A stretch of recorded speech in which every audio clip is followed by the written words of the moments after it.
শ্রী শ্রী রামকৃষ্ণ কথামৃত প্রসঙ্গ স্বামী গুরু মহারাজজি দ্বিতীয় ভাগ। অহংকারের মৃত্তিকায় কৃপাবারে জমে না।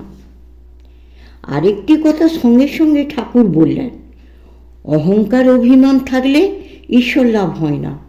তাঁর চিন্তা করবার সঙ্গে সঙ্গে আত্মবিশ্লেষণ চাই।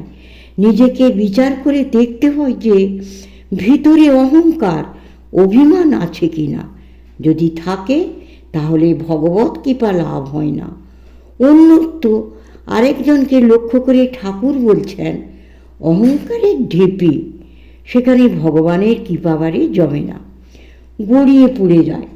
ভগবৎ কৃপার অনুভব আস্বাদন করতে হলে অহংকার দূর করতে হবে।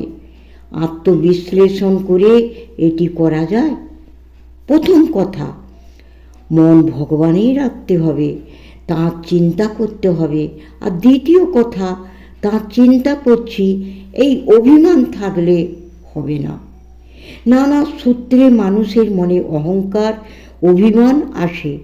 আমি এত জপ ধ্যান করি, পূজা করি, দান করি, এসব সৎ কর্মের ভিতর দিয়েও অহংকার আসে এবং সাধনের অহংকার বড় বিপজ্জনক। তার দৃষ্টান্ত ঠাকুর দিয়েছেন। তার কাছে যারা আসতেন তাদের কাউকে কাউকে দেখিয়ে। হাজরার কথাই বলছেন, জপ ধ্যানের অহংকার। মহিমাচরণের সম্বন্ধে বলছেন, পাণ্ডিত্যের অহংকার, সাধনার অহংকার। এরকম সাধনা বা পাণ্ডিত্য দিয়ে ভগবানের কাছে যাওয়া যায় না। ভক্তির মধ্য দিয়েও অহংকার অভিমান আসে, এমনকি বিনয়ের অহংকারও হয়। মুখে বলছি আমি কিছু না, কিন্তু বলার ভিতরে অহংকার পরিপূর্ণ। বিনয় ও অহংকার বিপরীত জিনিস হলেও মায়ার রাজ্যে অঘটন ঘটে। এজন্য শুধু মুখের কথায় আমি কিছু না বললে হবে না, অন্তর থেকে অভিমান দূর করতে হবে।